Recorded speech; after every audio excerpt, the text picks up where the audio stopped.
A differential equations can be solved symbolically with the instruction dsolve.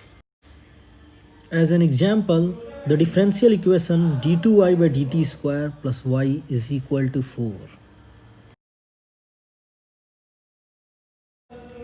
And we got the answer.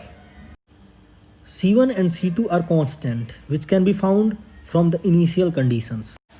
If the initial conditions are y0 is equal to 1 and y dash 0 is equal to 0, then we add them to the instruction dsolve as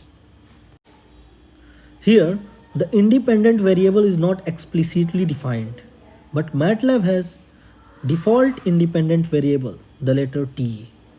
We may, however, assign the independent variable.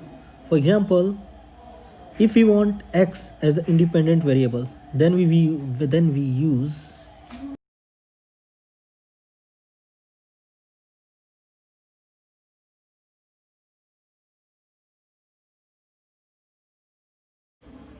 now let me take another examples.